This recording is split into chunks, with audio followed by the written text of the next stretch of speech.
Hello students, welcome to Nitin online classes. So in today's video we are going to discuss the last segment of our chapter, which is soil erosion and soil conservation. तो आज के इस video में हम लोग बात करेंगे soil halogen and soil conservation के बारे में मेनली। तो सबसे पहले हमें जानना चाहिए कि सॉइल एरोजन होता क्या है। देखो, सॉइल एरोजन को एक अगर मैं सिंपल से लैंग्वेज में बताऊं तो जो मिट्टी होती है, मिट्टी के कटाव को सॉइल एरोजन बोलते हैं। मतलब the denudation of the soil cover. Soil cover मतलब जो ऊपर का सरफेस होता है सॉइल का, सबसे ऊपर वाला पार्ट। उसका जो कटाव होता है, जो वो मतलब हवा से या पानी से बह के, पानी से बह जाती है, हवा से उड़ जाती है, तो उड़ के दूसरी जगह चले जाती है, तो वो मिट्टी मतलब उस जगह से ख़त्म हो जाती है, उस मिट्टी का लेयर सबसे ऊपर वाला, तो उसको ही बोलते हैं halogen.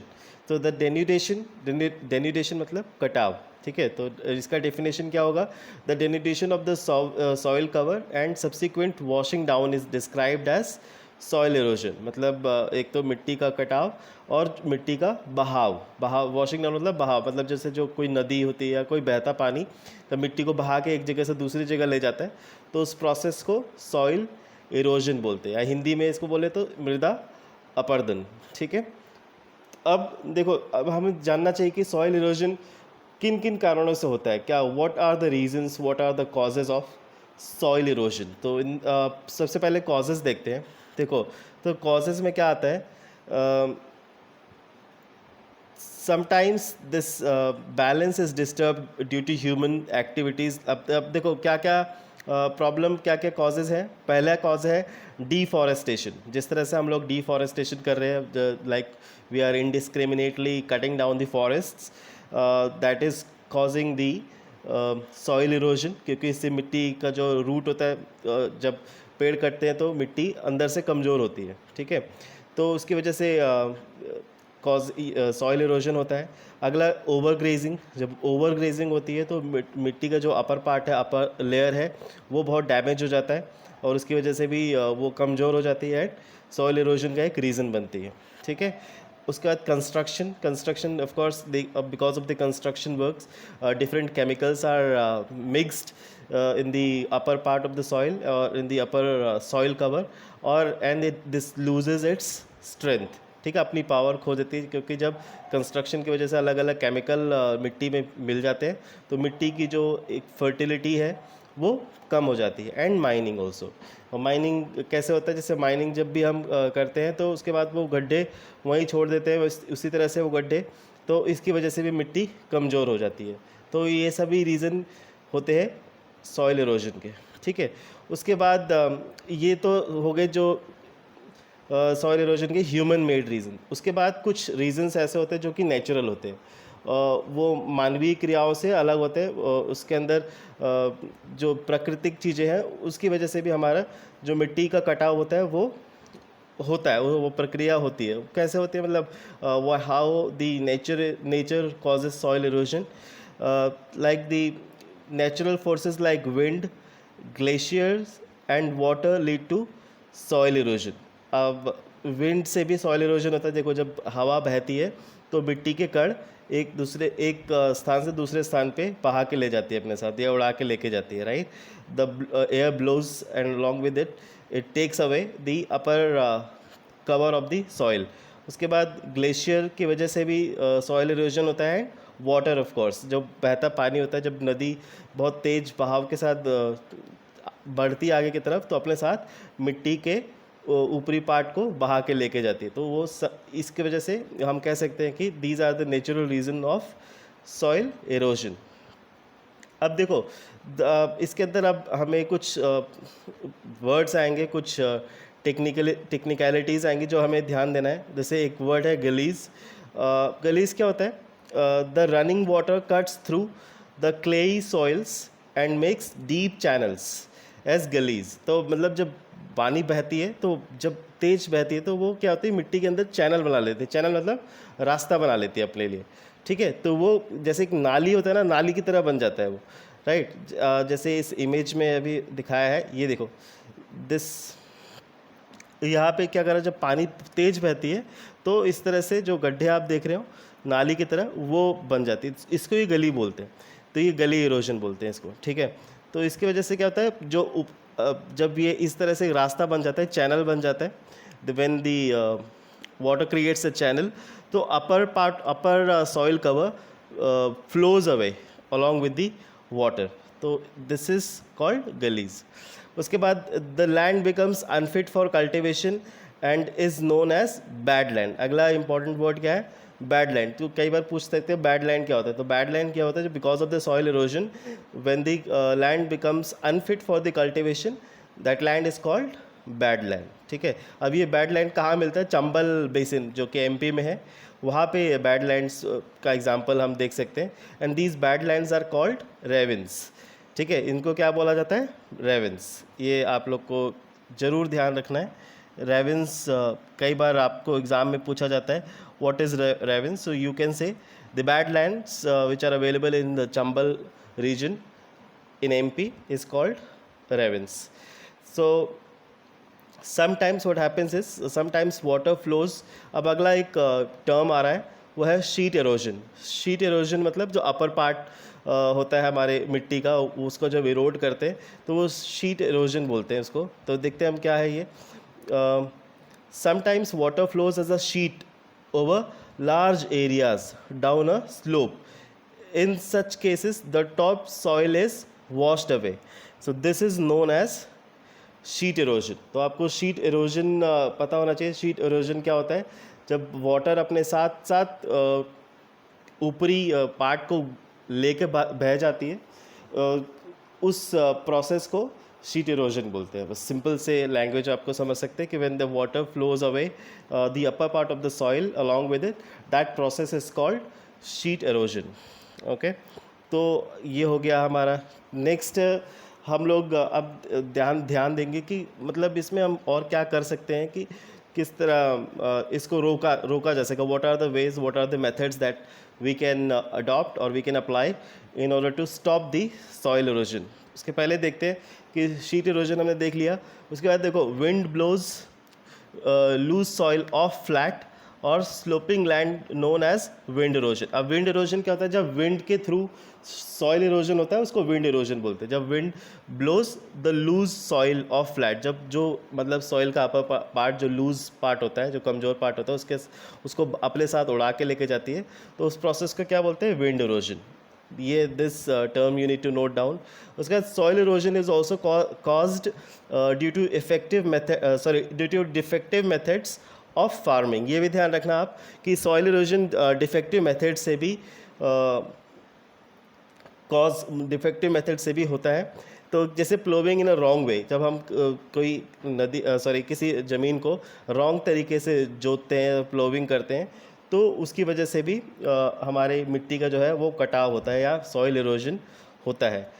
Up and down in the slope from channels. जैसे कि रॉन्ग वे कैसे एग्जांपल दिया, जैसे आप स्लोप पे अगर आप खेती कर रहे हैं पहाड़ी एरिया पे, हिली एरिया पे, तो वहाँ पे अगर हम रॉन्ग वे में प्लोविंग करते हैं. रॉन्ग वे कैसे होता है, मैं आपको एक बार एक एग्जांपल देता हूँ तो you will understand. I will try and draw it here.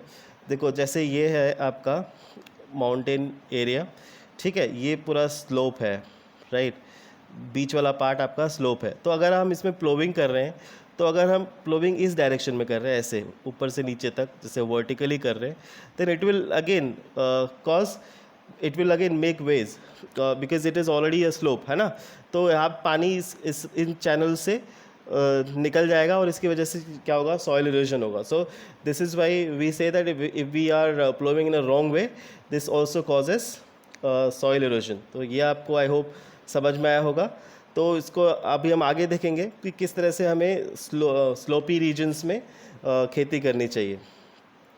Okay, तो अब हम देखेंगे कि किस तरह से हम लोग what are the ways that we should apply to conserve the soil erosion. मतलब सॉइल इरोजन को रोकने के लिए, प्रोटेक्ट करने के लिए क्या क्या चीज़ें हैं, अब वो हम देख सकते हैं.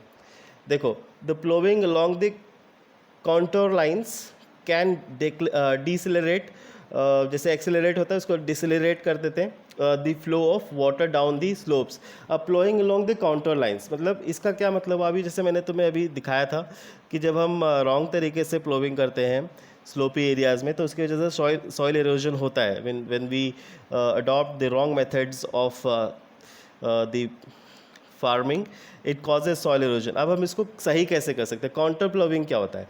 काउंटर प्लोविंग ये होता है जब जिस भी डायरेक्शन में, जैसे आप स्लोपी रीजन्स में खेती कर रहे हो, राइट, तो काउंटर प्लोविंग होगा कि मतलब अपोजिट डायरेक्शन में जाना, मतलब to plough in the opposite direction of the slope. तो यहाँ पे कैसे करनी है हमें? प्लोविंग लाइंस क्या होती है? जैसे ये पूरा स्लोपी रीजन है आपका, तो यहाँ पे हमें इस तरह से प्लोविंग करनी है इन दिस डायरेक्शन हॉरिजॉन्टली, है ना। इस डायरेक्शन में खेती करेंगे तो क्या होगा? इससे it will become an obstacle, मिट्टी का जो अपर पार्ट है वो ऊपर उठ जाएगा और यहाँ से water would not be able to pass, है ना। So this is the right way, this is called the contour ploughing. तो इसकी वजह से मिट्टी का जो बहाव है वो रुक जाएगा and people would be the soil erosion would be reduced. तो ये I hope you must have understood this. अगर आपको समझ में नहीं आएगा तो you can just comment in the comment box and I would try and make you clear in a better way, ठीक है। तो पहला पॉइंट हमें समझ में आ गया, तो काउंटर प्लोविंग के थ्रू हम लोग सॉइल इरोजन को रोक सकते हैं। उसके बाद दूसरा क्या चीज़ है? Steps can be cut out on the slopes making terraces. Terrace cultivation restricts erosion. अगला जो पॉइंट है हमारा, अगला जो मेथड है वो है टेरेस कल्टिवेशन। टेरेस कल्टिवेशन क्या होता है? देखो, जैसे ये आपका हिली एरिया है, मैं इसको आपको आई जस्ट ड्रॉ इट आप, सॉरी, देखो ये आपका हिली एरिया है। अब जब हम ये स्लॉप को, राइट साइड वाले लाइन को, अगर हम इसको टेरेस बना देते हैं, जैसे इसको हम इस तरह से लेके जाते हैं ऐसे, this is how terrace is created. और ये वाला जो रीजन है, ये this part, the upper part, we create terrace here because this is the plain land, right. This will become the plain land और यहाँ पे आप खेती करनी आसान हो जाएगी। So this is called terrace farming, ठीक है। टेरेस फार्मिंग के through we would create the plain land in the hilly regions and we would be, once it is plain land, it would be easy to farm there। मतलब वो agricultural activities के लिए काफ़ी easy हो जाएगा plane land पे अपने process को पूरा करना। so this next point is terrace farming and I hope you must have understood what is terrace farming, to convert the hilly land into the terraces and then to farm in that, then to cultivate the things in that। And this terrace cultivation restricts erosion. उसके बाद आता है western, कहाँ पे ज़्यादा use होता है? Western and central Himalayas have well developed terrace farming. क्यों? क्योंकि ये सारा हिली रीजन्स है, हिमालयन रीजन्स है, तो वहाँ पे डेवलप्ड तरीके से टेरेस फार्मिंग किया जाता है, right. So large fields can be divided into strips. Again अगला जो मेथड है वो है स्ट्रिप फार्मिंग। स्ट्रिप फार्मिंग में क्या होता है? स्ट्रिप के उसमें large strips can be created. देखो, large fields can be divided into strips of grass are left to grow between the crops. मतलब एक खेत के अंदर फसलों के बीच में स्ट्रिप्स, मतलब जैसे घास की एक लाइन बना सकते हैं जिसके अंदर बीच बीच में हम घास को ग्रो कर सकते हैं। उससे क्या होगा कि when the wind blows, तो वो डायरेक्ट फसल पे ना आके पहले घास से टकराएगी and then it would reduce its speed. मतलब उस हवा का जो है स्पीड कम हो जाएगा और फिर वो फसल पे जाएगी, राइट। फिर वो किसी भी ग्रेन पे जाएगी, किसी भी हमारे जो भी हमने यूजफुल प्रोडक्ट हम जिसकी कल्टीवेशन कर रहे होंगे, तो वो उससे इफेक्ट बहुत ही कम होगा। मतलब स्ट्रिप फार्मिंग एक तरह से वो उसको रिस्ट्रिक्ट कर देगा, किसको? विंड को। देखो, इसको दोबारा से समझते हैं। Large fields can be divided into strips of grass are left to grow between the crops. मतलब क्रॉप्स के बीच में strips of grass can be grown. So this breaks up the force of the wind. इससे क्या होगा कि जो wind का फोर्स होता है वो कमज़ोर हो जाएगा और उसकी वजह से नुकसान कम से कम होगा या सॉइल इरोजन नहीं होगा। So this method is known as strip cropping. So this also becomes another methodology to prevent the soil erosion. उसके बाद planting lines of trees to create shelter. अब देखो, अगला है शेल्टर बेल्ट। शेल्टर बेल्ट्स क्या होता है? इसके अंदर हम क्या करते हैं? कई सारे पेड़ों को एक लाइन में लगाते हैं, ठीक है, planting lines of trees to create shelter. इससे क्या होता है, एक शेल्टर क्रिएट होता है, एक ऑब्स्टेकल क्रिएट होता है, and also works in a similar way. Rows of such trees are called shelter belts. These shelter belts have contributed significantly to stabilization of sand dunes and in stabilizing the desert in western India। तो जब हम बहुत सारे पेड़ों को एक साथ लगाते हैं, उससे क्या होगा कि एक तो जो हवा का फोर्स है, जो विंड फोर्स है, that will become restricted, that will be reduced. और उसकी वजह से क्या होता है, जैसे रेगिस्तानी इलाकों में जब सैंड पूरा जब हवा अपने साथ साथ सैंड को बहा के लेके जाती है, बट जब हम इस तरह से शेल्टर बेल्ट्स लगाएंगे तो वहाँ पे क्या होगा, सैंड ड्यून्स को स्टेबलाइज कर सकते हैं इस तरीके से, ठीक है। और इसी तरीके से हम लोग वेस्टर्न इंडिया के अंदर डेजर्ट को स्टेबलाइज करते भी हैं शेल्टर बेल्ट से। आई होप इस वीडियो में आपका सॉइल इरोजन और सॉइल कंजर्वेशन का पार्ट आपको समझ में आया होगा। You must have understood this. आज के वीडियो में इतना ही। तो अब हम लोग नेक्स्ट वीडियो में नेक्स्ट चैप्टर के साथ मिलते हैं। तब तक के लिए बाय बाय।